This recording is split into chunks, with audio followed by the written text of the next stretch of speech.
আমাদের online class global কেমিয়াতে তোমাদের সবাইকে স্বাগতম।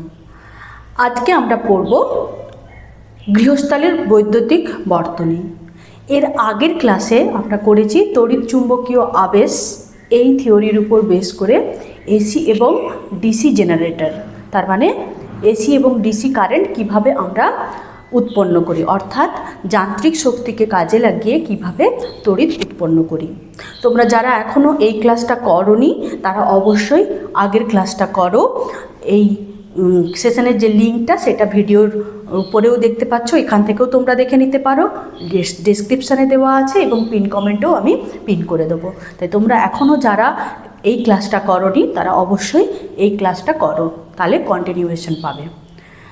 তোমাদের এই ক্লাসটা ভীষণ ইম্পর্ট্যান্ট মাধ্যমিক পরীক্ষার জন্য, কারণ এটা একটা বড় চ্যাপ্টার এবং আমাদের জীবনের সঙ্গে ওতপ্রোতভাবে জড়িত।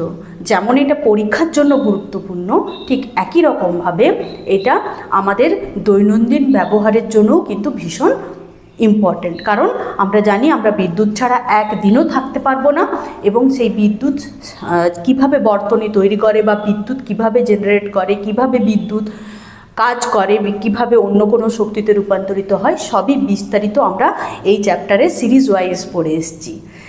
তোমরা যারা রেগুলার ক্লাস করছো তারা জানো, যারা এখনও ক্লাসগুলো করোনি অবশ্যই প্লে লিস্ট থেকে একদম প্রথম থেকে ক্লাসগুলো করো। আমরা আজকে ওই যে আবেশ থেকে, মানে তড়িৎচুম্বকীয় আবেশ থেকে কিভাবে বিদ্যুৎ জেনারেট করেছিল সেটা আমরা এর আগের ক্লাসে মানে এসি জেনারেটর এবং ডিসি জেনারেটর পড়েছি।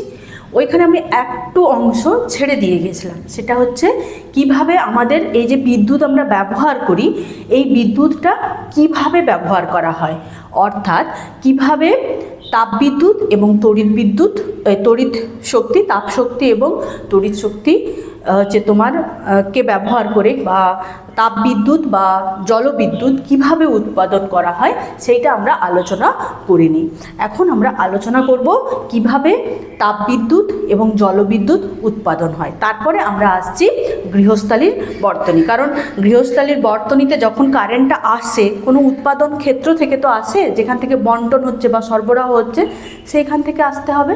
তাহলে আমরা আগে দেখে নিই যে আমাদের এই বর্তনী বা বৈদ্যুতিক বর্তনী তৈরি করার জন্য বা ঘরে যে ইলেকট্রিক আসছে সেই ইলেকট্রিকটা জেনারেট হচ্ছে কিভাবে। তাহলে দেখো, আমরা প্রথমেই বললাম বিদ্যুৎ আমরা যে ব্যবহার করি, বিদ্যুৎ আমরা দুভাবে উৎপাদন করতে পারি, এক হচ্ছে জলবিদ্যুৎ আর একটা হচ্ছে তাপবিদ্যুৎ। জলবিদ্যুৎ আর একটা হচ্ছে কি তাপবিদ্যুৎ, ঠিক আছে। এরপরে দেখো, আমরা তড়িৎ চুম্বকীয় আবেশের সময় দেখেছিলাম যে একটা শক্তিশালী চৌম্বক ক্ষেত্রের মধ্যে যখন একটা আর্মেচারকে আমরা কি করছিলাম, ঘোরাচ্ছিলাম, মানে এই আর্মেচারকে যখন আমরা কি করছিলাম, ঘোরাচ্ছিলাম, তখন এখান থেকে কি করছিল, ইলেকট্রিক জেনারেট করছিল। ঠিক আছে, কিভাবে হচ্ছিল সেগুলো তো আমরা আগের ক্লাসে আলোচনা করেছি, তোমরা ভালোভাবে বুঝতে পেরেছো। আচ্ছা, এই যে আর্মেচারটাকে ঘোরানো হবে তার জন্য যান্ত্রিক কাজ করতে হবে। এখন এই যে ঘোরানোর কাজটা আমরা এই জলবিদ্যুৎ এবং তাপবিদ্যুৎ থেকে আমরা করব। তাহলে জলবিদ্যুতে কি হয় আমরা জানি, নদী বা ঝর্ণার উপরে কি তৈরি করা হয়, এই রকমভাবে একটা বাঁধ তৈরি করা হয়। কি তৈরি করা হয়, বাঁধ তৈরি করা হয়। ধরো এইদিকে নদী আছে, এইদিকে নদী বা সমুদ্র আছে, ঠিক আছে, ঝর্ণা পাহাড়, এই রকমভাবে কি করা হয়, জল সঞ্চয় করা হয় বাঁধ দিয়ে। জল সঞ্চয় করা হলো, এরপর এই জলটা যখন একটা সার্টেন লিমিটের উপরে চলে যায় তখন কি করা হয়, এর ভেতর থেকে জলগুলোকে প্রচণ্ড বেগে কি করা হয়, নিচে ছাড়া হয়। তাহলে এখানে জল কি আছে, জলের যে স্রোতটাকে আমরা বাধা দিয়ে স্থিতিশক্তিতে রূপান্তরিত করেছি। এবার সেই জল যখন তুমি বাঁধটাকে হালকা করে ছেড়ে দেবে তখন কি হবে, এই জল প্রচণ্ড গতিতে। তুমি দেখো না, যখন একটা স্রোত যাচ্ছে, একটা নর্দমা ভেতর দিকে যখন জল যাচ্ছে, তার আগে যদি তুমি একটা বাঁধ দাও তাহলে কি হবে, জলটা আটকে থাকবে। কিন্তু যখনই তুমি ওই বাঁধটা খুলে দেবে, জলটা কীরকম মুড়মুড়িয়ে নামবে না? একই রকমভাবে বৃষ্টির পরে দেখবে যখন উপরে যে পাইপগুলো লাগানো থাকে, রেন পাইপগুলো, সেগুলোতে যখন যদি কোনো নোংরা আটকে যায়, ওটা সরিয়ে দেওয়ার পরে কত জোরে জল পড়ে বলো তো। ঠিক একই রকমভাবে এখানে যখন ওই সমস্ত জলকে একটা জায়গায় তোমার সঞ্চিত করে যখন স্থিতিশক্তি সঞ্চয় করে, এবং যখন এই বাঁধটা খুলে দেওয়া হয়, এখানে বাঁধের মুখ যখন ওগুলোকে গেট বলে, লক গেট বলে, সেই লক গেট যখনই খুলে দেওয়া হয় তখনই কি হয়, এই জল প্রবল গতিতে বাইরে গতিশীল হতে থাকে, মানে প্রবল বেগে সে বইতে থাকে। তাহলে এটা কি পেল, গতিশক্তি পেল। এরপর এই যে গতির মুখে কি বলতো, এই রকম টারাবাইন লাগানো থাকে, মানে চাকার মতো টারাবাইন লাগানো থাকে। ঠিক আছে, তাহলে এখানে জলটা এখানে পড়বে, দিলে কি হবে, টারাবাইন ঘুরবে। টারাবাইন, জলটা যেমনি এখানে পড়বে, টারাবাইন কি করবে, ঘুরবে। এরপর এই টারাবাইনের সঙ্গে ধরো এই আর্মেচারটা যোগ করা আছে, হয়েছে, এখানে এন মেরু, ধরো এখানে এস মেরু। তাহলে কি হলো, এখানে জল তার স্থিতিশক্তি নিয়ে সঞ্চয় হয়েছিল, যখনই আমরা গেট খুলে দিলাম তখনই কি হলো, জল তীব্র গতিতে, দ্রুত গতিতে গতিশক্তি নিয়ে এই যে টারাবাইনের উপর পড়লো। টারাবাইনে পড়ার সঙ্গে সঙ্গেই টারাবাইন ঘুরতে শুরু করলো। টারাবাইনের সঙ্গে কি লাগানো আছে, আর্মেচার লাগানো আছে, তাহলে আর্মেচারও ঘুরতে শুরু করলো। যখনই আর্মেচার ঘুরতে শুরু করলো, এই কুণ্ডলীকৃত তারের মধ্যে যে আমার চুম্বকের যে চৌম্বক বলরেখাগুলোর যে প্রবাহ হার, সেটা কি হলো, পরিবর্তন হতে শুরু করলো, তাহলেই বিদ্যুৎ জেনারেট করবে। ঠিক আছে, তাহলে এখানে কতগুলো মানে কি ভাবে শক্তি রূপান্তরিত হয় না, প্রথমে বাঁধে সঞ্চিত জল কি করে না, জলের অভিকর্ষীয় কি হয় না, স্থিতিশক্তি জলের প্রবাহের জন্য গতিশক্তিতে রূপান্তরিত হয়। ঠিক আছে, এরপর জলের গতির সাহায্যে টারাবাইনকে ঘুরিয়ে কি করা হয়, যান্ত্রিক শক্তিতে রূপান্তরিত করা হয়। এই যান্ত্রিক শক্তি পরে এখানে কি হয়, তড়িৎ শক্তিতে রূপান্তরিত হয়। তাহলে কতগুলো হচ্ছে এখানে, স্থিতিশক্তি, তারপরে এখানে কি হচ্ছে, গতিশক্তি, তারপরে কি হচ্ছে, যান্ত্রিক শক্তি, তারপরে কি হচ্ছে, তড়িৎ শক্তি। এরপর এইখানে থেকে যে তড়িৎটা উৎপাদন হয় সেটা হচ্ছে কি হয়, চতুর্দিকে বন্টন হয়।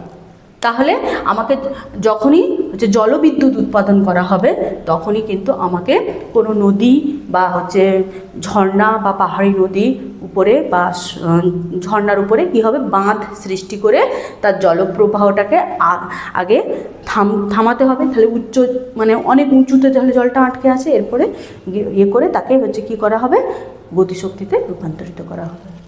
এখানে দেখো, আমরা জলকে কেবলমাত্র বাঁধের সাহায্যে বেঁধে তার গতিকে কাজে লাগিয়ে টারাবাইন ঘোরাচ্ছি। এখানে কিন্তু বাইরে কোনো রকমভাবে শক্তি প্রয়োগ করা হচ্ছে না। তাহলে এই যে পদ্ধতি, এই পদ্ধতিটাতে কিন্তু বাইরে থেকে কোনো সোর্স অফ এনার্জি লাগছে না, বা এই পুরো ঘটনার জন্য কোনো রকমভাবে পরিবেশ দূষণ হচ্ছে না।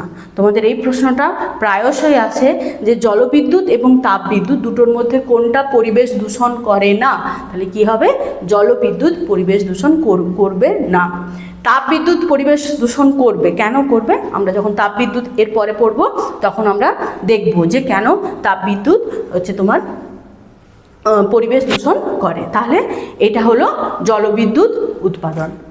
আচ্ছা, এরপর তাপবিদ্যুতের ক্ষেত্রে কি হয় না, তাপবিদ্যুতেও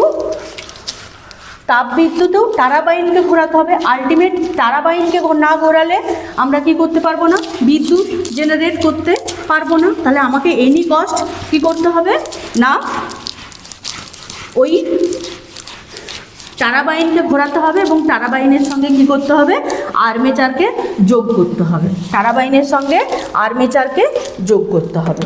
তাহলে কি করা হবে না, এই ক্ষেত্রে যখন তাপবিদ্যুৎ উৎপাদন করা হয়, ধরো একটা ওয়াটার কন্টেনার, এর মধ্যে কি আছে, জল আছে। জলকে কি করা হবে না, এখানে ধরো কয়লা দিয়ে কি করা হবে, তাপ উৎপাদন করা হবে। এখানে কি হচ্ছে, কয়লা আছে, কয়লা দিয়ে কি করা হবে, তাপ উৎপাদন করা হবে। তাপ যখনই দেওয়া হবে তখনই কি হবে, এটা জল বাষ্পে পরিণত হবে। তাহলে কি হবে, জল বাষ্পে পরিণত হবে। এরপর আমরা কি জানি, জল বাষ্পে পরিণত হলেই সেটা হালকা হয় এবং এখানে কি হবে, একটা প্রেসারের সৃষ্টি করবে। সেই প্রেসারকে যখন আমরা এই এত চাপকে যখন একটা ছোট সরু হচ্ছে ছিদ্র বা হচ্ছে ছোট পথ দিয়ে যদি আমরা ওই বাষ্পটাকে ছাড়ি, তখন কি হবে, সে প্রচুর পরিমাণে প্রেসার দেবে এবং একটা সে শক্তি পাবে। তাহলে এখানে কি হবে, এই বাষ্প খুব তোমার দ্রুত বেরোবে, বেরিয়ে কি করবে না, তাকে হচ্ছে কি করা হবে না, এইরকম টারবাইনের সঙ্গে কি করা হবে, টারবাইনের উপরে সেই হচ্ছে বাষ্পের ফ্লোটাকে এখানে হচ্ছে তোমার যোগ করা হবে। ঠিক আছে, এই পুরো সিস্টেমটাকে আবার একটা প্রকোষ্ঠের মধ্যে রাখা হবে। তাহলে এখানে কি হলো, যে প্রচুর পরিমাণে তাপ দিয়ে বাষ্পে পরিণত করা হলো, সেই বাষ্প কিসে পরিণত হলো, প্রচণ্ড পরিমাণে শক্তি পেল এবং সেই উচ্চ উষ্ণতা এবং উচ্চ চাপযুক্ত বাষ্প কি করবে, প্রচণ্ড গতিতে এই রকম সরু পথে যে কি করবে, টারবাইনের উপরে আঘাত করবে। ঠিক আছে, যে কারণ যেরকমভাবে হচ্ছে আমরা যে তোমার স্টিম ইঞ্জিন তৈরি করেছিলাম, আমরা দেখেছি কেটলিতে যখন ঢাকনা লাগানো থাকে তখন কি হয়, ঠক ঠক ঠক ঠক করে আওয়াজ হয়, ভাতের হাঁড়ির ঢাকনা কিছুক্ষণ পরে ঠক ঠক ঠক ঠক করে আওয়াজ হয়, ঠিক একই রকমভাবে।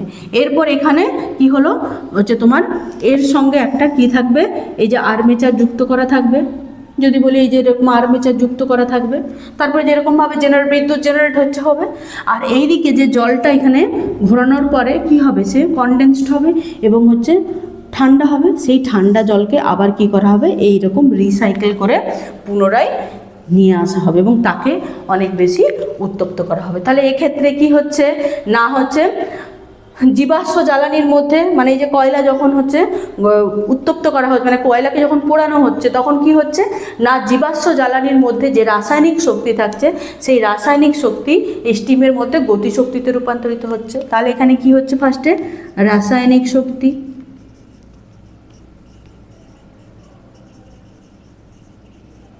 জীবাশ্ম জ্বালানির মধ্যে থাকা রাসায়নিক শক্তি কিসে পরিণত হচ্ছে, গতিশক্তিতে পরিণত হচ্ছে, গতিশক্তিতে পরিণত হচ্ছে।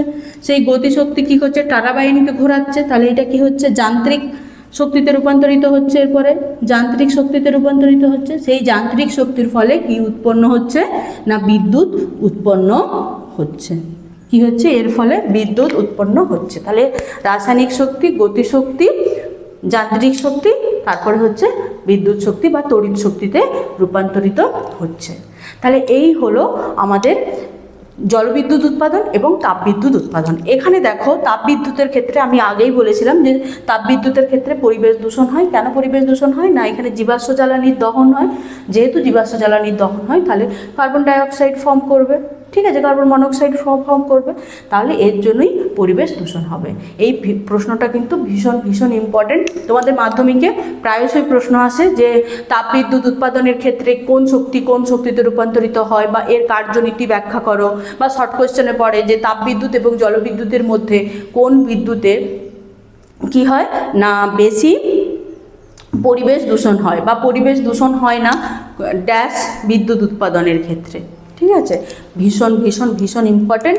এবং এই যে শক্তি রূপান্তর, এই রূপান্তরটা কিন্তু ভীষণ ইম্পর্টেন্ট প্রশ্ন আসে তোমাদের সেকেন্ড সামেটিভের জন্য, ভীষণ ইম্পর্টেন্ট। এরপরে আসছি আমরা বৈদ্যুতিক, মানে গৃহস্থালির যে বৈদ্যুতিক বর্তনী, সেই বর্তনী কিভাবে তৈরি করা হয়, অর্থাৎ বাড়িতে ইলেকট্রিক ওয়্যারিং কেমনভাবে করা হয়। কারণ নতুন বাড়ি তৈরি করা হলেই আগে কি হয়, প্লাগ বোর্ড বসানো হয়, তার টাঙানো হয়, আমরা প্রত্যেকেই দেখেছি প্রায়, আমরা বা দেখতেও পাই, সুইচ টিপলাম লাইট জ্বলে গেল, ঠিক আছে। তাহলে এই যে সার্কিটটা চতুর্দিকে ছড়ানো হচ্ছে, এটাকে আমরা বলছি ইলেকট্রিক ওয়্যারিং।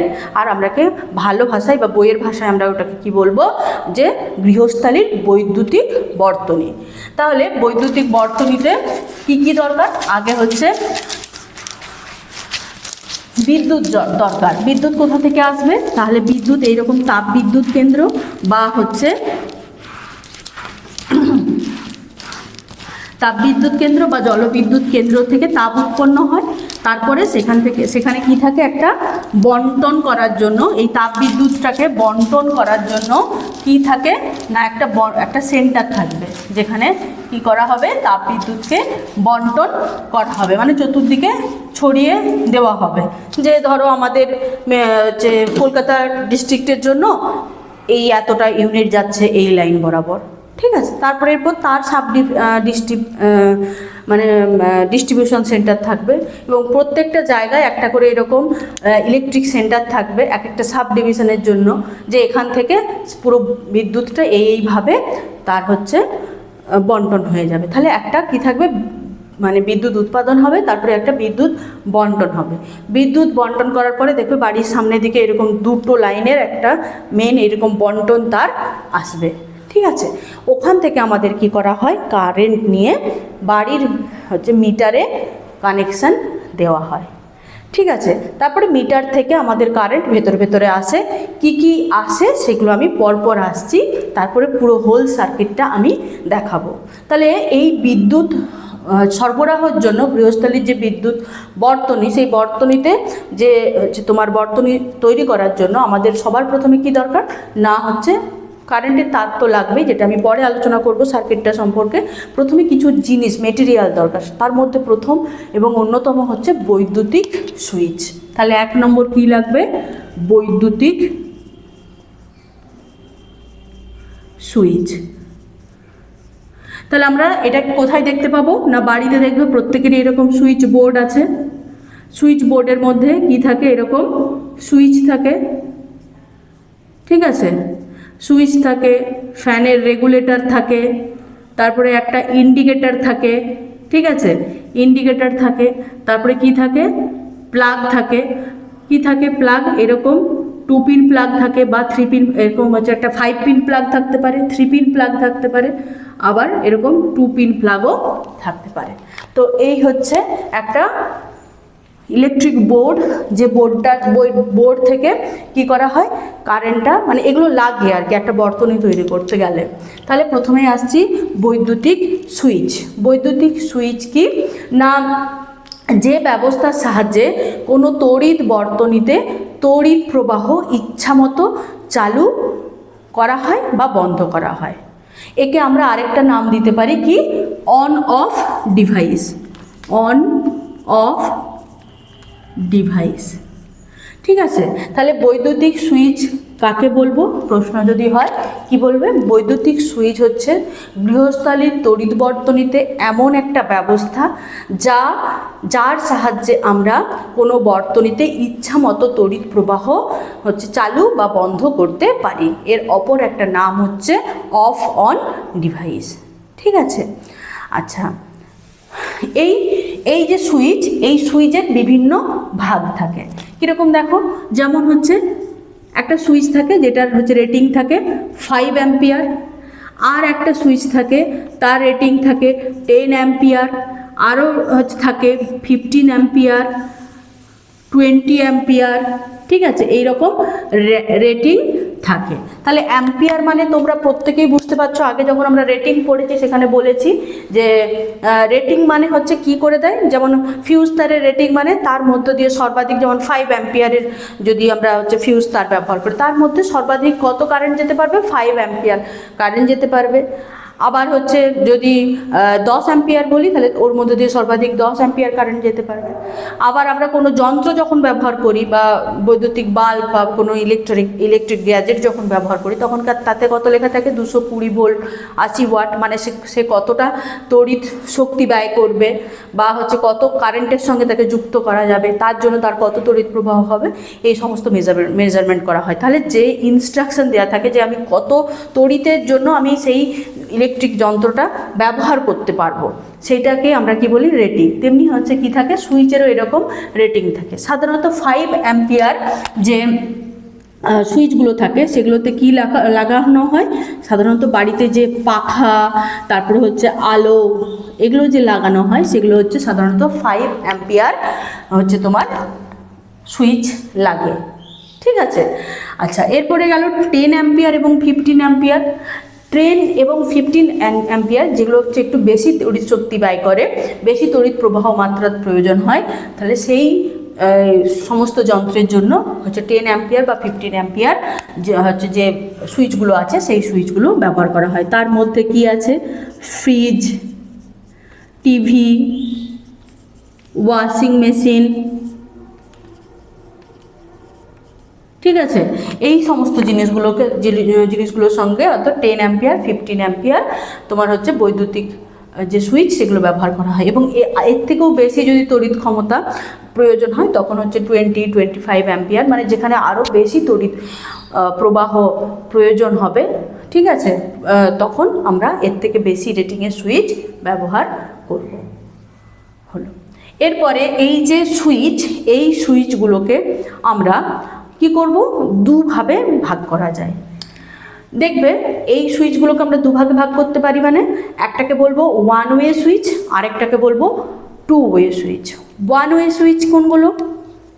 মানে হচ্ছে ওয়ান ওয়ে বলতে এক মেরু সুইচ যেগুলো, মানে সিঙ্গেল পোল সুইচ। তাহলে আমরা সুইচকে কভাগে ভাগ করতে পারবো? দুভাবে। তাহলে এক মেরু সুইচ বা ওয়ান পোল সুইচ বলবো, আর একটা দুই বলবো দ্বিমেরু সুইচ, মানে সেটাকে বলবো টু পোল। তোমরা যদি সুইচকে ভালোভাবে লক্ষ্য করো, সুইচটা খুলে নিলে যদি তুমি এইরকমভাবে দেখো সুইচের পিছনটা, তাহলে দেখবে সুইচের এইখান থেকে একটা এরকম তামার স্ক্রু থাকে, এইখানে একটা তামার স্ক্রু থাকে। এরপরে বৈদ্যুতিক লাইনে যখন বর্তনী তৈরি করা হয়, একটা বর্তনী তো কমপ্লিট করা হয়, এরকমভাবে একটা বর্তনীকে আমাকে কমপ্লিট করতে হয়, ঠিক আছে। এই বর্তনী কমপ্লিট করার জন্য দু রকম তারের প্রয়োজন হয়। দেখবে যখন আমাদের কারেন্টের তারে কারেন্ট আছে তখন আমাদের দু রকম তার থাকে। এই দুটো তার কিন্তু দুটো তারে কারেন্ট থাকে না, এর মধ্যে একটা তারে কারেন্ট থাকে, একটা তার নিউট্রাল। যেটাতে কারেন্ট থাকে সেটাকে বলা হচ্ছে লাইভ তার, আর আরেকটা যেটাতে হচ্ছে সার্কিটটাকে, মানে তোমার শুধু তড়িৎ গেলে হবে না, পুরো সার্কিটটাকে কি করতে হবে? কমপ্লিট করতে হবে। কি করতে হবে? সার্কিটটাকে কমপ্লিট করতে হবে। তার জন্য কি লাগে? আরেকটা তার লাগে, তার মধ্যে দিয়ে কিন্তু কারেন্ট যায় না, সে শুধু বর্তনীটাকে সম্পূর্ণ করে, তাকে আমরা বলবো কি? নিউট্রাল তার, ঠিক আছে। তাহলে একটা লাইভ তার এবং একটা নিউট্রাল তার।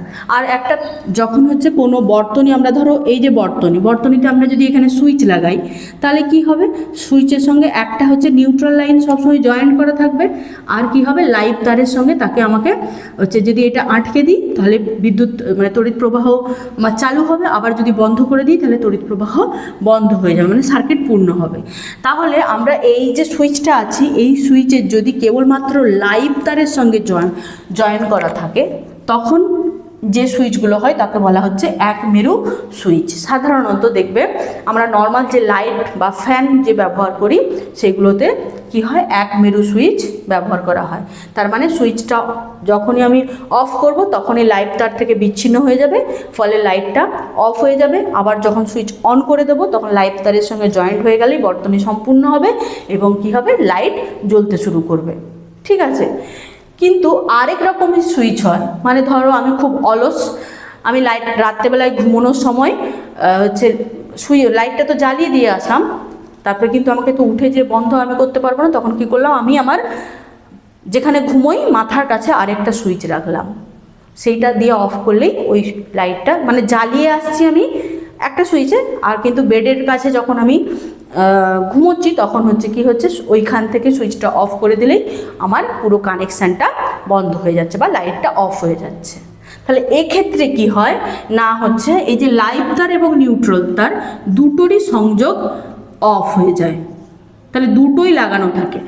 তাহলে দ্বিমেরু সুইচের ক্ষেত্রে কি হয়? যখনই তুমি সুইচটাকে অন করছো তখন লাইভ এবং নিউট্রাল তার দুটোর সঙ্গে জয়েন হয়ে যাচ্ছে, যখনই অফ করছো দুটোই একসঙ্গে কিন্তু অফ হয়ে যাচ্ছে। তাহলে যখন তুমি জয়েন করছো দুটো একসঙ্গে জয়েন হয়ে যাচ্ছে, লাইভ তার এবং নিউট্রাল তার, আর যখন অফ হচ্ছে তখন কি হচ্ছে? দুটোই হচ্ছে কাট হয়ে যাচ্ছে, মানে দুটোই লাইভ তার এবং নিউট্রাল তার দুটোরই সংযোগ বিচ্ছিন্ন হয়ে যাচ্ছে। তাহলে এই রকম দ্বিমেরু সুইচ কখন ব্যবহার করা হয়? ধরো তুমি সিঁড়িতে উঠছো, নিচ থেকে তুমি সুইচটা অন করলে, আবার কি নিচে এসে তুমি অফ করে যাবে, তাহলে সিঁড়ি দেখবে কী করে? তখন আবার দোতলাতে উঠেছে, তুমি সুইচটা অফ করে দিলে। এই সমস্ত জায়গায় দ্বিমেরু সুইচ হচ্ছে ব্যবহার করা হয়। তাহলে সুইচকে আমরা দুভাগে ভাগ করতে পারবো, এক হচ্ছে এক মেরু সুইচ আর একটা হচ্ছে দ্বিমেরু সুইচ। হয়েছে?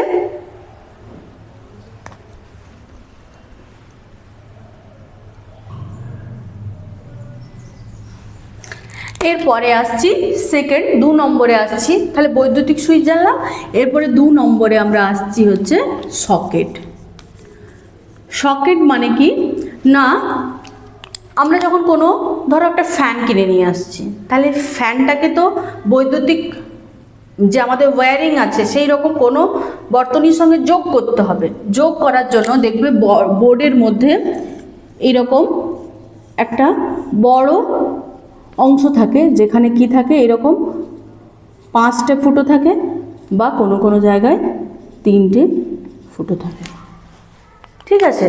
তাহলে এই যে অংশটা থাকে, যেখানে কি করা হয়, কোনো বৈদ্যুতিক যন্ত্রকে ওই বর্তনীর সঙ্গে, গৃহ বর্তনীর সঙ্গে সংযোগ স্থাপন করা হয়, তাকেই বলা হবে কি বৈদ্যুতিক সকেট। তাহলে সকেট হলো একটি বৈদ্যুতিক সুইচ বোর্ডে এমন একটি ব্যবস্থা যার মধ্যে বিভিন্ন যন্ত্রের সঙ্গে যুক্ত তারে অবস্থিত প্লাগটি ঢোকানো যায়। তাহলে এই যে সকেট, এই সকেট করকম হতে পারে? 2 পিন সকেট হতে পারে। ঠিক আছে, মানে ধরো আরও একটা সকেট থাকে যার কেবলমাত্র এরকম 2টো পিন থাকে, তাহলে 2 পিন সকেট হতে পারে। যার 3টে গর্ত থাকবে, এরকম 3টে গর্ত থাকে, তাকে 3টে পিন গর্ত বলা হবে। আর একটা আছে 5 পিন সকেট, 5 পিন সকেট। তাহলে কি হয়, যার 2টো গর্ত থাকবে তাকে বলা হবে 2 পিন সকেট, যার 3টে গর্ত থাকবে তাকে বলা হবে 3 পিন সকেট, আর যার 5টে থাকবে তাকে বলা হবে 5 পিন সকেট। এর মধ্যে 3 পিন সকেটে কি থাকে, 3টে গর্ত থাকে। এই গর্তগুলো যদি একটু লক্ষ্য করো তাহলে দেখতে পাবে উপরের যে গর্তটা থাকে একটু বড় থাকে আর নিচেরগুলো এই তুলনায় কি থাকে, ছোট হয়।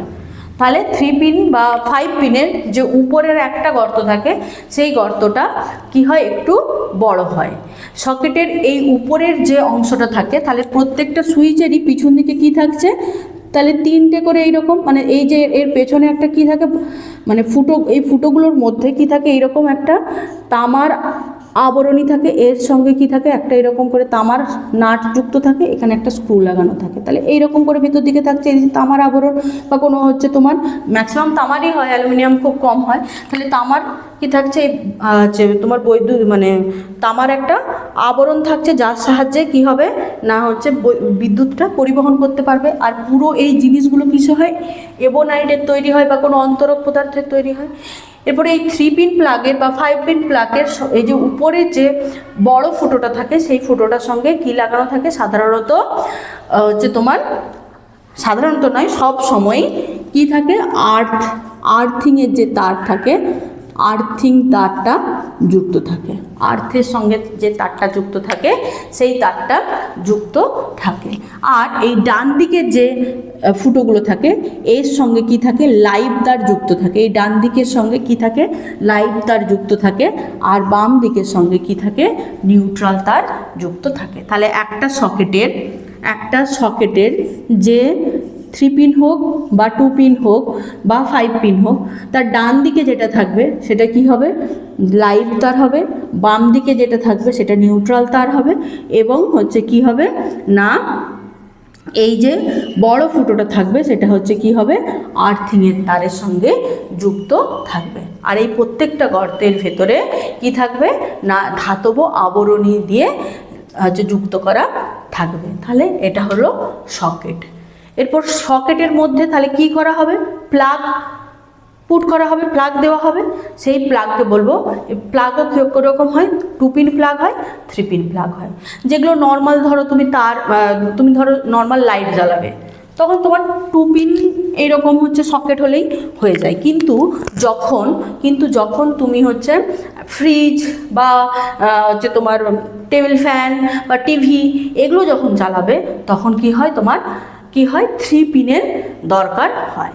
ঠিক আছে, তাহলে 3 পিন দেখতে কেমন হয় দেখো, এই দেখো 3 পিন দেখতে হয়। দেখো এই নিচের দুটো পিন, এই দেখো ধাতব আবরণ থাকছে, এই ধাতব আবরণগুলো এই নিচের দুটো সরু, এর মধ্যে এই ডান দিকের যে তারটা থাকবে সেটা হচ্ছে লাইভ তারের সঙ্গে যুক্ত থাকবে, বাম দিকে যেটা থাকবে সেটা নিউট্রাল তারের সঙ্গে যুক্ত থাকবে, এবং এই উপরের যে মোটা পিনটা থাকবে সেই পিনটা কি হয় না হচ্ছে আর্থিং তারের সঙ্গে যুক্ত হয়।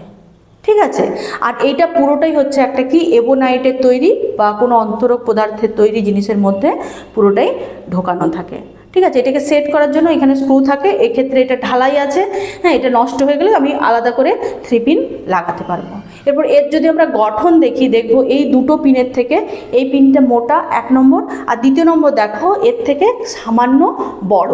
কেন হয়, এই বড়টা কেন হয় এবং মোটা কেমন হয় না, যখন আমরা যদি বৈদ্যুতিক প্লাগে যদি 3টে সমান যদি হচ্ছে থাকে, 3টে যদি সমান মাপের হয়, ধরো আমি ঢোকাতে গেলাম এর মধ্যে, কোনো রকমভাবে আর তারটা অন্য কোনো জায়গাতে ঢুকলো, তাহলে কি হয়, সঙ্গে সঙ্গে দুর্ঘটনা ঘটতে পারবে।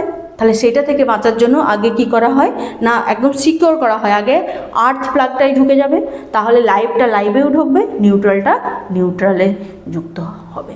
এটা কিন্তু জিজ্ঞেস করে যে একটা প্লাগের মধ্যে 3 পিন প্লাগের মধ্যে ওই যে উপরের আর্থ যে প্লাগটা সেটা মোটা এবং বড় হয় কেন, তাহলে কেন হবে, ফর সেফটি পারপাস। তাহলে এটা বড় হলে এবং মোটা হলে কি হবে, প্রথমে যখন আমরা প্লাগ ইন করাবো তখন ওই ছোট লাইভ তার বা নিউট্রাল তার এর মধ্যে ঢোকার ব্যাপার থাকবে না, এবং আগে যদি লাইভ তারের মধ্যে ঢুকে যায় তাহলে কি হবে, আর্থিং তারের মধ্যে, আর্থিং যে ফুটোর এর মধ্যে যদি এরকমভাবে ঢুকে যায় তাহলে কি হবে, অবশ্যই যেটা লাইভ তারের সঙ্গে সংযোগ হবে, আর হচ্ছে নিউট্রাল তারের সঙ্গে সংযোগ হবে।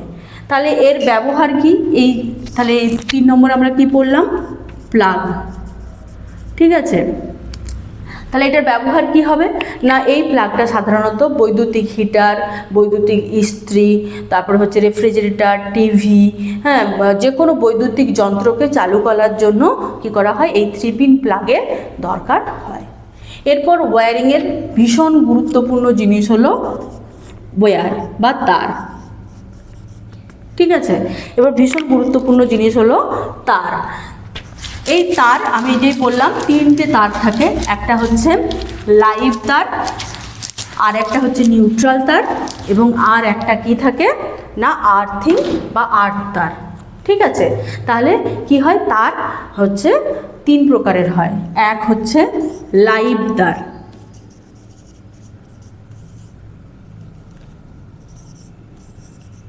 লাইভ তার কাকে বলবো না, লাইভ তার হচ্ছে এমন একটা তার যেটা হচ্ছে বিদ্যুৎ উৎপাদন ও বন্টন কেন্দ্র থেকে গৃহে তড়িৎ সরবরাহ করা হয়। ঠিক আছে, সেই তারটাকেই আমরা বলবো কি লাইভ তার। তাহলে সরবরাহ কেন্দ্র থেকে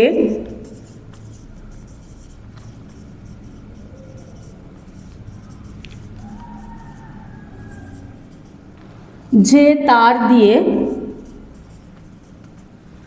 কি আসে, বিদ্যুৎ আসে, তাকেই আমরা বলবো কি লাইভ তার, যেটাকে আমরা কি দিয়ে প্রকাশ করব, এল, লাইভ তার এল দিয়ে প্রকাশ করব।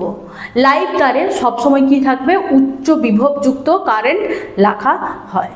ঠিক আছে, আচ্ছা, তাহলে এখানে কি থাকবে, সাধারণত আমরা যে বৈদ্যুতিক ঘরে যে কারেন্টটা ব্যবহার করি সেটা কত বিভব থাকে, 220 ভোল্ট বিভব পার্থক্যযুক্ত একটা লাইন মানে তার, লাইভ মানে কারেন্ট আমাদের লাইভ তারের মাধ্যমে বাড়িতে আসে। ঠিক আছে, এরপর এই তারগুলো কেমন হয় না, তামার হয়, এরকমভাবে এরকম 2-3টে তারকে দিয়ে এরকম পেঁচিয়ে পেঁচিয়ে পেঁচিয়ে পেঁচিয়ে একটা কি করা হয়, মোটা তার তৈরি করা হয়। তাহলে কেমন হয় লাইভ তার, লাইভ তার হচ্ছে কতগুলো তামার তারকে পেঁচিয়ে এই তার তৈরি করা হয়। এরপর হচ্ছে 2 নম্বর হচ্ছে নিউট্রাল তার।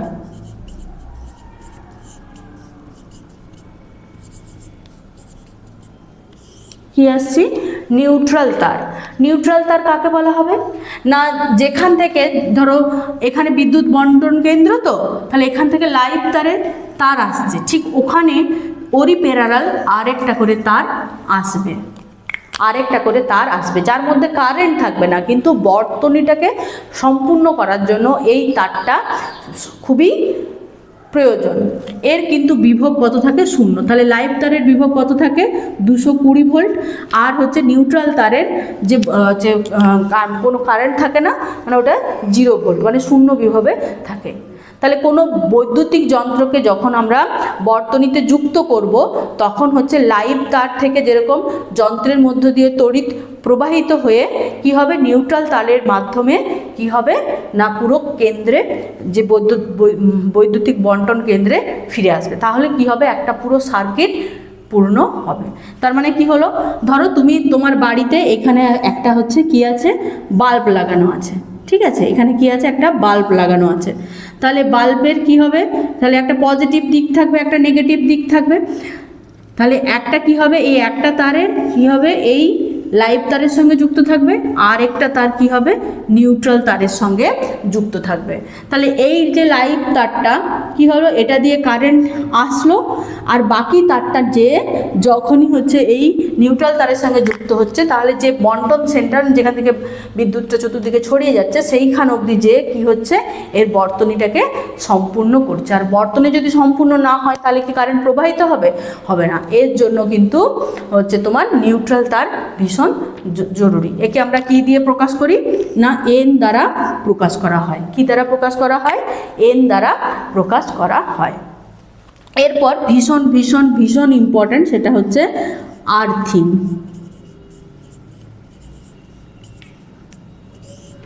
আর্থিং তার বা আর্থ তার, ঠিক আছে। আর্থিং তারটা কি হয়, টোটালটাই নিরাপত্তার প্রয়োজনে। কারণ আমরা জানি পৃথিবীর বিভব কত হয়, আমরা 0 ধরে নিই, ঠিক আছে। তাহলে কি হয়, নিরাপত্তার প্রয়োজনে কি হয়, বাড়িতে যখন বিদ্যুৎ সরবরাহ লাইন তৈরি করা হয়, তখন বিদ্যুৎ লাইনের সঙ্গে যুক্ত লাইভ তার এবং হচ্ছে তোমার নিউট্রাল তারের সঙ্গে আরও একটি তার যুক্ত করা হয়, যেটাকে কি হয়, মিটারের কাছেই দেখবে ওই তারটার সঙ্গে একটা তামার তার সংযোগ করে ভূপৃষ্ঠের সঙ্গে তাকে ভূপৃষ্ঠের অভ্যন্তরে প্রবেশ করানো থাকে। তাহলে ওই তারের কাজ কি, ধরো কোনো কারণে শর্ট সার্কিট হলো বা কোনো কারণে তড়িৎ প্রবাহ অত্যধিক পরিমাণে বেড়ে গেল, তখন কি হবে না, এই যে লাইভ তারটা থাকবে, সেই লাইভ তার থেকে ধরো এখানে আরেকটা যদি লাইভ তার থাকে, সে ধরো এই যে 3 pin socket, 3 pin socket, 3 pin সকেটে কি হলো না, তোমার এখানে হচ্ছে লাইভ তার লাগানো আছে, এটাতে নিউট্রাল তার লাগানো আছে, আর এই আর্থ তারটা কি আছে, মাটির সঙ্গে যুক্ত আছে। এরপর কোনো কারণে কি হলো, শর্ট সার্কিট হয়ে গেল, তড়িৎ প্রবাহ প্রচুর পরিমাণে বেড়ে গেল, তাহলে কি হবে, অতিরিক্ত তড়িৎটা কি হবে না, এই আর্থ তারের মাধ্যমে কি হয় না, ভূপৃষ্ঠে চলে যাবে, ঠিক আছে। তাহলে এই জিনিসটাকে আমরা কি বলবো, আর্থিং। তাহলে আর্থিং কাকে বলবো, নিরাপত্তার প্রয়োজনে বাড়ির বিদ্যুৎ সরবরাহ লাইনের সঙ্গে যুক্ত লাইভ ও নিউট্রাল তার বাড়ির বৈদ্যুতিক যন্ত্রপাতির বাইরে ধাতব আবরণের আরেকটি তৃতীয় তারের সঙ্গে কি করা হয়, যুক্ত করে রাখা হয়। যে তারের অপর একটি প্রান্ত কি হয় না, মাটির নিচে পুঁতে রেখে একটি ভারী তামার প্লেটের সাথে যুক্ত করা হয়, একেই বলা হচ্ছে আর্থিং, ঠিক আছে। আর্থিং হচ্ছে কি ব্যবহৃত, আর্থিংয়ের কিন্তু রোধ কম হবে, আর্থিংয়ের রোধ কম হবে, এই কারণেই আমরা কি ব্যবহার করি, ওখানে কিন্তু কোনো রকম কার্পণ্য করলে হবে না, তামার তার ব্যবহার করতে হবে। এই আর্থিং ব্যবস্থার সুফল কি কি, মানে এটার আমরা ব্যবহার করব কেন, যেটা আমরা আগেই বলছিলাম, আর্থিং ব্যবস্থা থাকলে যদি বৈদ্যুতিক লাইনে বা হচ্ছে ধাতব যন্ত্রপাতির ধাতব গাত্রের সংস্পর্শে আসে, তড়িৎ আর্থিং তারের মধ্য দিয়ে কি করা হয়, ধাতব গাত্র পৃথিবীর সঙ্গে শূন্য বিভবে থাকে, ফলে ওই যে অতিরিক্ত কারেন্টটাকে কি করে দেবে না মাটির মধ্যে চালিয়ে দেবে। এছাড়াও ওই যে বললাম শর্ট সার্কিটের ক্ষেত্রে যদি তড়িৎ প্রবাহ মাত্রা হঠাৎ করে বেড়ে যায় তখন ওই আর তারের মাধ্যমে অতিরিক্ত তারটা অতিরিক্ত যে কারেন্টটা সেটা পৃথিবীর মধ্যে চলে যাবে। এর ফলে কি হবে, আমাদের হচ্ছে শক লাগবে না, এক নম্বর। দ্বিতীয় নম্বর কথা, বড় কোনো দুর্ঘটনার হাত থেকে আমরা বাঁচতে পারবো। এরপর হচ্ছে শুধু তো এই তার ব্যবহার করলে হবে না, বাইরের যে তার আসছে মেন লাইনে যে তার থাকছে মানে খুঁটিতে যে তারগুলো থাকছে সেই তারগুলো না হয় এই রকম অবস্থাতে আছে, কোনো সমস্যা নেই। কারণ যতক্ষণ না এই দুটোকে জয়েন করা হবে ততক্ষণ তো ওখানে ইলেকট্রিক মানে প্রবাহ কোনো সমস্যা হবে না। কিন্তু এই ঘরের মধ্যে যে তারগুলো ব্যবহার করি সেই তারগুলোকে আমরা সাধারণত কি করি, একটা আস্তরণ দিয়ে ঢেকে রাখি।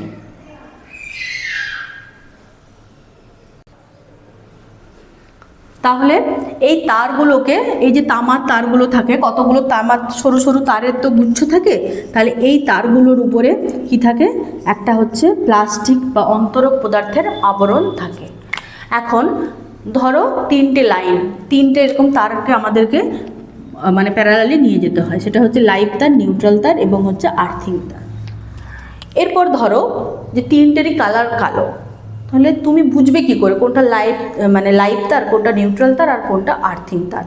কারণ যখন তুমি কোনো বৈদ্যুতিক মানে ওয়্যারিং করবে বা বাড়িতে যখন বর্তনী তৈরি করবে বা সার্কিট তৈরি করবে, ধরো তোমাকে যে আর্থিং তারটা আছে সেই তারটার সঙ্গে অবশ্যই এই মোটা যে প্লাগের যে মোটা অংশটা থাকছে মানে হচ্ছে সকেটের, সেই সকেটের যে মোটা অংশটা থাকছে তাহলে ওর সঙ্গে যুক্ত করতে হবে।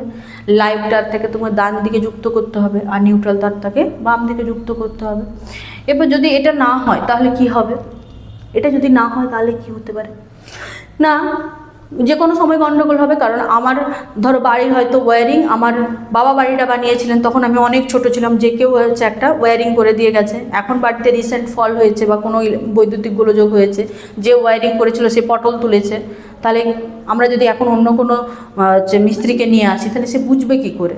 তাই জন্য কি করা হয়, এই যে অন্তরক পদার্থটা দিয়ে মোড়ক দেওয়া থাকে সেগুলো হচ্ছে পার্টিকুলার কোনো কালারের থাকে। তোমরা ম্যাক্সিমামই দেখতে পাবে যদি দুটো ডবল তারের কেনো তাহলে দেখবে হচ্ছে লাল কালো থাকে, বা আমাদের যখন ওয়্যারিং করা হয় তার ভেতরে যে তারগুলো থাকে তিনটে কালারের হয়। আগে হতো লাল, কালো এবং সবুজ, এখন হয় বাদামি, হালকা নীল আর সবুজ বা হলুদ, এই তিনটে কালারেরই হয়ে থাকে। এই যে একটা কালার দিয়ে যে তারকে চেনানো হচ্ছে এইটাকে বলা হচ্ছে কালার কোডিং।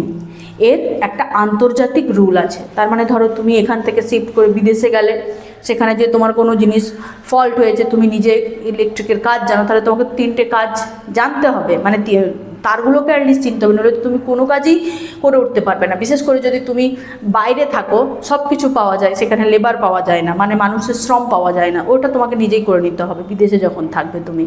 তাহলে তার জন্য তোমাকে কাজ জানতে হবে এবং তাহলে তোমাকে তারটা চেনা জরুরি হয়। তাই জন্য কি হয়, একটা আন্তর্জাতিক কোডিং থাকে। আগে কি করা হতো,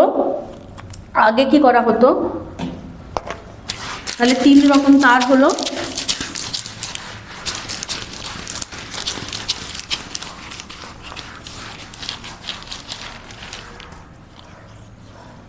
তাহলে কি হলো, লাইভ তার হলো। আচ্ছা, এরপরে কি হলো, নিউট্রাল তার, আর একটা হচ্ছে আর্থিং। ঠিক আছে, এই লাইভ তার সবসময় মনে রাখবে লালের মধ্য দিয়ে, মানে ডেঞ্জার কালার দেওয়া থাকে। তাহলে আগের নিয়ম ছিল, মানে পূর্বের নিয়ম ছিল লাল, এখন এটা হয়েছে হালকা বাদামি।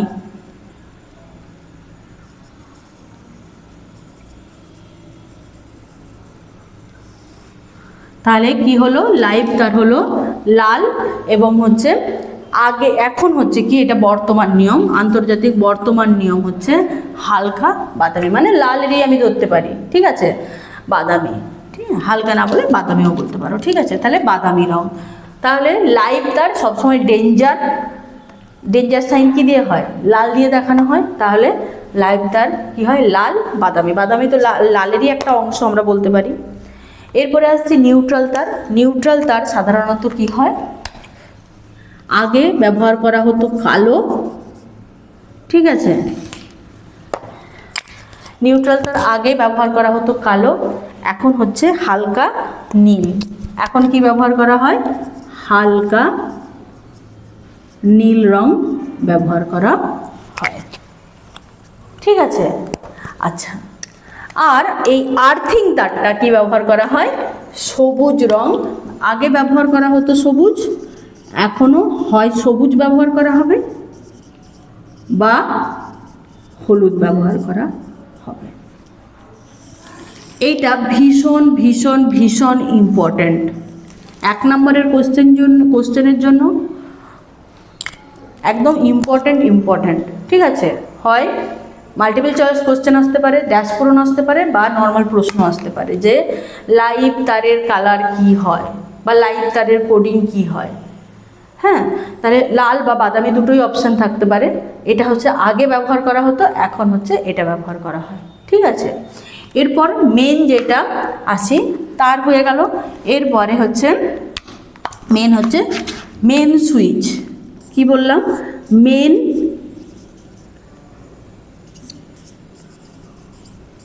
সুইচ। মেন সুইচ কি না, দেখবে বাড়িতে যে তারটা আসে, মানে কানেকশন তারটা যে আসে, সেটা একটা কি হয় না হচ্ছে একটা বড় এইরকম বড় একটা লোহার বক্সের মধ্যে এই তারটা প্রথমেই যুক্ত থাকে, ঠিক আছে। একটা লোহার তৈরি যুক্ত থাকে, দেখবে এর পাশে এইরকম হ্যান্ডেল দিয়ে এইরকম একটা হ্যান্ডেলের মতো অংশ থাকে, এইখান থেকে এইরকমভাবে কি করা হয়, এরকম হ্যান্ডেলের মতো অংশ থাকে, যেটাকে উঠানো হয় বা নামানো হয়, ঠিক আছে।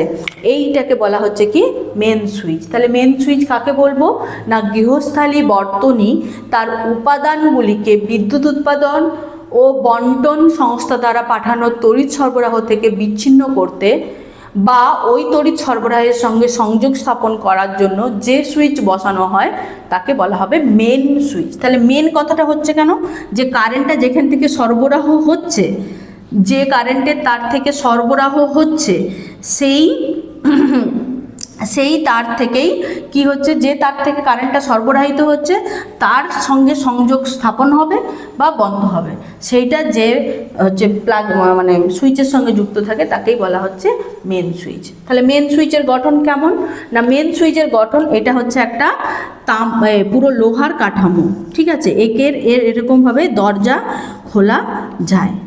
খোলা যায়, এর মাঝখানে এরকম 3টে কি থাকে, বড় বড় হচ্ছে তোমার অন্তরক পদার্থ বসানো, ওই প্লাগের মতো, মানে এরকম সকেট খোলা যাবে, যেমন ফিউজ তার না, সেই রকম হতো সকেট হচ্ছে লাগানো করানো যায়। আর নিচে কি থাকে, এইরকম কতগুলো তামার এরকম কতগুলো অংশ থাকে, ঠিক আছে।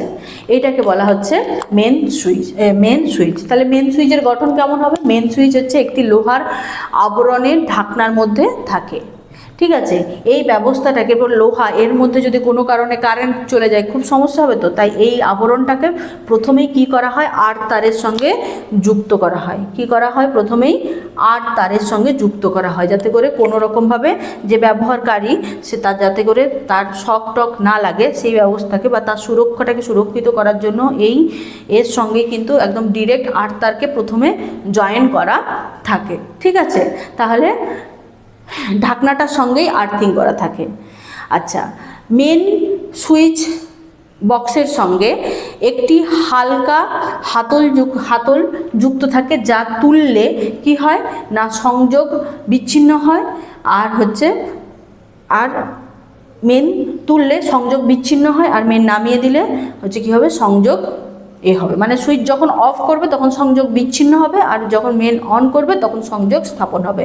তার মানে তুমি যদি মেন বন্ধ করে দাও, গোটা ঘরেরই কি হবে না, কারেন্ট মানে তড়িৎ প্রবাহ বন্ধ হয়ে যাবে, ঠিক আছে। আচ্ছা, এইখান থেকে যে তার এরপর কোথায় যাবে না, হচ্ছে মানে মিটার বক্সে যাবে, ঠিক আছে। তাহলে মিটার বক্স থেকে তার কারেন্ট কোথায় আসবে, সরি আমি ভুল বললাম, আগে বর্তনী থেকে যে কারেন্টটা আসবে সেটা প্রথমেই কোথায় যাবে, মিটারে যাবে। ঠিক আছে, মিটার থেকে কোথায় আসবে, মেনে আসবে। আচ্ছা, মেন সুইচ উপযুক্ত রেটিং সম্পন্ন মেন ফিউজের মাধ্যমে বাড়ির মিটারের লাইভ তার এবং নিউট্রাল তার দুটো যুক্ত থাকে। এর প্রধান কাজ হলো নিউট্রাল এবং লাইভ তারকে সংযুক্ত বা বিচ্ছিন্ন করা। এটি অন থাকলে সর্বত্র কি হবে, তোমার বিদ্যুৎ তড়িৎ প্রবাহ চালু থাকবে এবং বন্ধ করে দিলে তড়িৎ প্রবাহ বন্ধ হয়ে যাবে। আরেকটা জিনিস আমাদেরকে মনে রাখতে হবে কি না, এই যে সুইচটা সেটা হচ্ছে দ্বিমেরু সুইচ, অর্থাৎ যখন অন করা হয় তখন হচ্ছে লাইভ তার এবং নিউট্রাল তার উপরের সঙ্গে যুক্ত থাকে, যখন অফ করা হয় তাহলে দুটোই অফ হয়ে যায়। আচ্ছা, আমাদেরকে আরেকটা জিনিস জানতে হবে যে এই যে এখন আমরা ফিউজ তার পড়েছিলাম যে সংযোগ বিচ্ছিন্ন করে দেয়, তার বদলে এখন কি ব্যবহার করা হয়, এমসিবি ব্যবহার করা হয়, যার ফুল ফর্ম হচ্ছে মিনিয়েচার সার্কিট ব্রেকার। তারপরে যদি তোমার কোথাও কোনো ফল্ট হয় তাহলে কি হবে, ওই সার্কিট ব্রেকার সঙ্গে সঙ্গে কী হবে, সার্কিটটাকে ব্রেক করে দেবে, ফলে বিদ্যুৎ সরবরাহ সঙ্গে সঙ্গে বন্ধ হয়ে যাবে। আবার তুমি যদি ওটাকে ও সুইচকে আবার অন করে দাও, এমসিবি সুইচ অন করে দাও, তাহলে কি হবে না হচ্ছে আবার তড়িৎ প্রবাহ চালু হয়ে যাবে। ঠিক আছে, যদি ওই বর্তনীর মধ্যে যদি কোনো মানে ফল্ট থেকে যায় তাহলে কিন্তু তুমি ওই এমসিবি অন করলেই সঙ্গে সঙ্গে অফ হয়ে যায়। এই ব্যবস্থাটা কি হয়েছে বলো তো, এই ব্যবস্থাটা চালু করার ফলে আমাদের এখন এটা অনেক বেশি সুরক্ষিত হয়েছে, বুঝতে পেরেছো? তাহলে আমাদের বারবার ফিউজ লাগানো, ফিউজ পরানো এগুলোর কোনো সমস্যা থাকে না। কোনো ফল্ট হলে মোটামুটি বুঝতে পারা যায় এখানে একটা পার্মানেন্ট সমস্যা আছে, সেটা সলিউশনের জন্য কি হয় না আমাদেরকে মিস্ত্রি ডাকতে হয়। আচ্ছা, এটা হচ্ছে তড়িৎ চুম্বকিত একটা হচ্ছে তোমার মানে মানে হট করে ড্রপ ডাউন হয়, তো মানে ওটা অটোমেটিক আর কি, বুঝতে পেরেছ? আচ্ছা, এখান থেকে প্রশ্ন হয় এমসিবির ফুল ফর্ম কি, তাহলে কি হবে, মিনিয়েচার সার্কিট ব্রেকার। আর এমসিবির কিসের পরিবর্তে ব্যবহার করা হয়, হচ্ছে তোমার ফিউজ তারের পরিবর্তে ব্যবহার করা হয়। তাহলে এরপর আমরা দেখব গোটা ঘরে কীরকমভাবে তোমার বিদ্যুৎ সরবরাহ করা হয়। ঠিক আছে, গোটা ঘরে কিভাবে বিদ্যুৎ সরবরাহ করা হয়।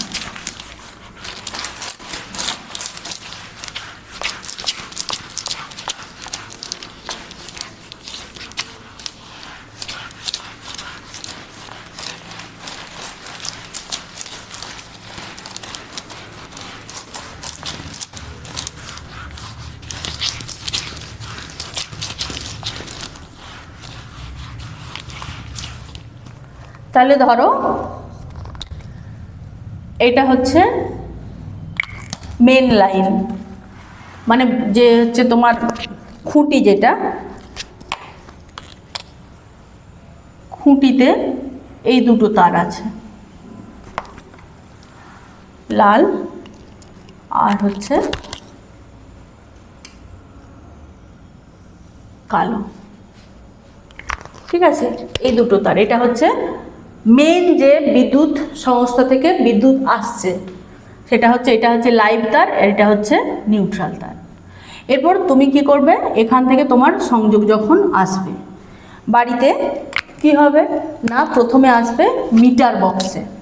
কোথায় আসবে, প্রথমে হচ্ছে এটা হচ্ছে মিটার, তার মানে দেখবে একটা জায়গায় এইরকম সবুজ রঙের লাইট জ্বলে, যেখানে তুমি কত ইউনিট কারেন্ট গেছে সেটা বুঝতে পারো।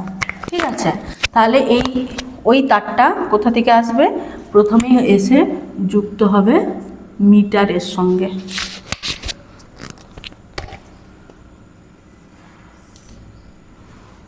ঠিক আছে, লাইভ তার এবং নিউট্রাল তার এসে যুক্ত হলো মিটারের সঙ্গে।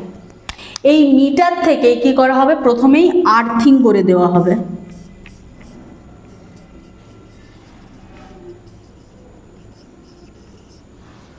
করে দেওয়া হলো, তাহলে এটা হচ্ছে মিটার।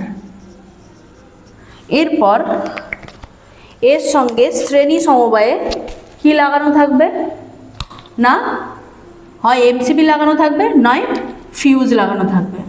তাহলে এখানটাতে কি লাগানো থাকবে, ফিউজ বা এমসিবি লাগানো থাকবে সরি আমি একটা ব্ল্যাক কেন করছি,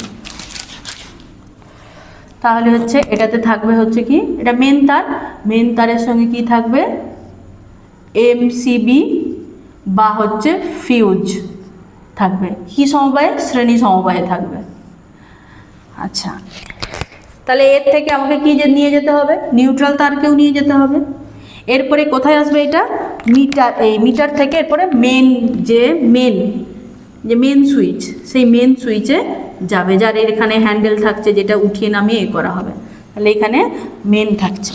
এরপর মেনের সুরক্ষার জন্য আমি কি বললাম, ওখান থেকে একটা তার কি হবে, আর্থিংয়ের সঙ্গে যুক্ত হবে। তাহলে এর একটা তার এসে এই আর্থিংয়ের সঙ্গে যুক্ত হবে, মানে ওই লোহার অংশটা থেকেই একটা তার কি হবে, আর্থিংয়ের সঙ্গে যুক্ত হবে। এরপরে দেখো এইখানে থেকে কি হবে, এই যে এখানটাতে সুইচ অফ অন, তাহলে এখন এটাতে কি আছে, সার্কিট অফ করা আছে, নামানো আছে, যেমনি অন করা হবে কানেকশান চালু হবে। এরপর এখান থেকে কি হবে, এখান থেকে লাইভ তার বেরোবে, নিউট্রাল তার বেরোবে, আর লাইভ তারও বেরোবে। ঠিক আছে, লাইভ তার বেরোবে। আচ্ছা, এরপরেও আরও একটা হচ্ছে কি লাগানো হবে, ফিউজ লাগানো হবে বা এমসিবি লাগানো হবে। ঠিক আছে, এরপরে আমাদের যে বৈদ্যুতিক বর্তনী, সেই বর্তনী যুক্ত করা হবে, বৈদ্যুতিক বর্তনী যুক্ত করা হবে। এরপরে ধরো আমি লাইট লাগাচ্ছি, তাহলে কি হবে,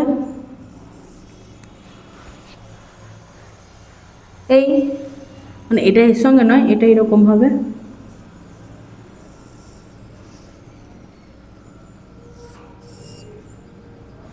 ধরো এইখানটাতে।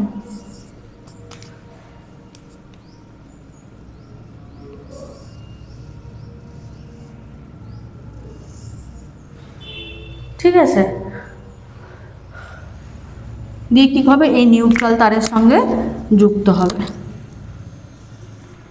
এই নিউট্রাল তারের সঙ্গে যুক্ত হবে। ঠিক আছে, নিউট্রাল তারের সঙ্গে যুক্ত হবে। এরপরে ধরো একটা প্লাগ লাগানো হবে, ধরো এই আর্থিং তার কিন্তু প্যারালালি তার যাবে, এখানে ধরো একটা 3 পিন প্লাগ লাগানো হবে। তাহলে ধরো এটা একটা বোর্ড, এই বোর্ডে 3 পিন প্লাগ লাগানো হবে। তাহলে কি হবে, এইটার সঙ্গে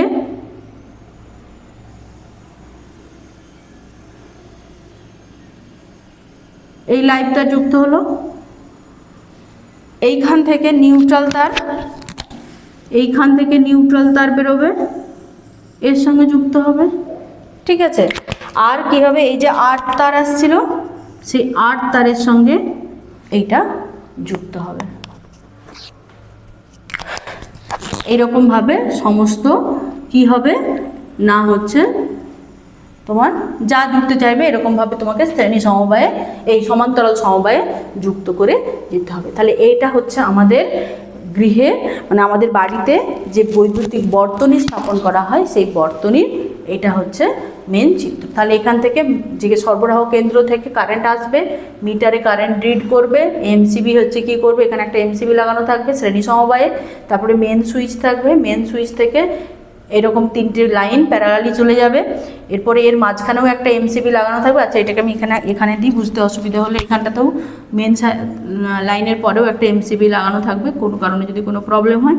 তারপরে হচ্ছে যে বাল্বের জন্য এই যে মেন তার থেকে আসবে একটা লাইন, আর এইটা হচ্ছে আমি কালো দিয়ে বোঝালে বুঝতে পারবে নিউট্রাল তারের সঙ্গে যুক্ত হচ্ছে। এই যে নিউট্রাল তারের সঙ্গে যুক্ত হলে তবেই এই পুরো সার্কিট যে পূর্ণ হচ্ছে এবং হচ্ছে কারেন্ট সরবরাহ হবে। তাহলে এগুলো হচ্ছে কি হবে, সমস্ত সমান্তরাল সমবায়ে যুক্ত হবে, আর এই যে ফিউজ বা এগুলো কি হবে, শ্রেণী সমবায়ে যুক্ত হবে। যদি এইখানে যদি এমসিবি বা ফিউজ লাগাতে হয়, তাহলে কি লাগাতে হবে, এইখানটাতে নিউট্রাল তারে লাগবে না, কি হবে, এই লাইভ তারে এইখানে ফিউজ লাগাতে হবে, এইখানটাতে ফিউজ লাগাতে হবে, শ্রেণী সমবায়ে ফিউজ লাগাতে হবে। এইটা জানলেই তুমি বাড়িতে যে কোনো রকম ওয়্যারিং করতেও পারবে বা বুঝতেও পারবে। তাহলে আজকে শেষ হলো আমাদের যে তোমার চলতরিৎ চ্যাপ্টারটা। এর পরের ক্লাসে আমরা এখানে যে সমস্ত বিগত সালের প্রশ্ন হয় বা সামেটিভে কী ধরনের প্রশ্ন আসে সেই প্রশ্নগুলো নিয়ে এবং নিউমেরিক্যাল নিয়ে আর একটা ক্লাস করব।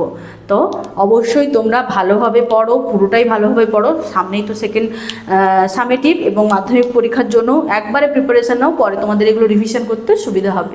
তাহলে আজকে এই পর্যন্তই, দেখা হবে পরের ক্লাসে।